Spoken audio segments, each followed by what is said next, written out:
with me to take my horse for a walk. And no, I don't mean a hack, I mean on foot, taking my horse in hand, along with my dog and my boyfriend, up in the Peak District where we live. So I actually rode down to this little car park, because there's a couple of roads until we get to these bridle paths. And then I just untacked and swapped her into a head collar where we met my boyfriend and our dog. And then we set off out onto our walk. Belle had to stop for a quick snack and a wee.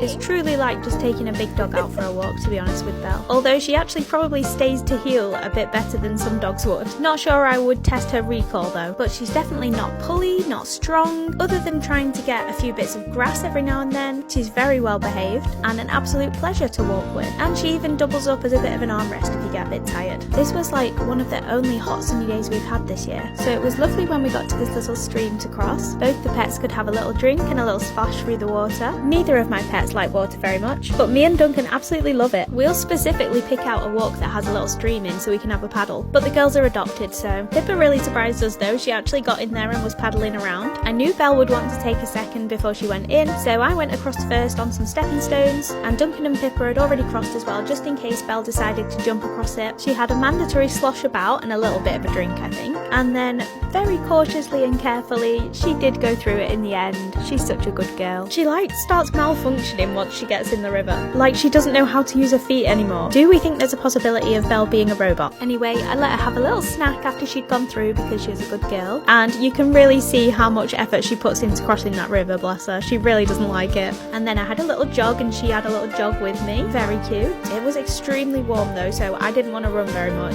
There's definitely no shortage of hill work up in the Peak District, and this is a particularly steep hill, so when Belle decided she just wants to have a little stop, I'm like, yep, that's fine by me. We actually ended up going so slow that my boyfriend and the dog took over us, but even Pippa looks absolutely done in by this hill. It is a big one. So then we got up to this top bit of bridle path and had a little walk down it. There's some really nice views up here, so we had a couple of breaks just to have a look at everything. Belle was particularly interested in some cows, and then we had another little run up here, a bit further this time because the sun had gone in so it wasn't quite as hot. Doing this is one of the ways I'm trying to improve my rider fitness, whilst also improving Belle's fitness too, and it's a great way to just spend some time with your horse as well. We saw some pigs on the way back. I know a lot of horses are very scared of pigs, but Belle's not bothered about them. She has been exposed to quite a lot of animals in her life. Then before we knew it, we were back to the car. We desperately needed to put some more fly spray on before we got back on the road, because they've been absolutely awful. Belle was very fidgety for me tacking up, and I can't blame her. The flies were absolutely awful, and she's probably thinking, come on, just get me home, Mom. So I was as quick as I could be, and then we got back on the road and headed home. I had such a nice time doing this, and I'm definitely going to do it again soon.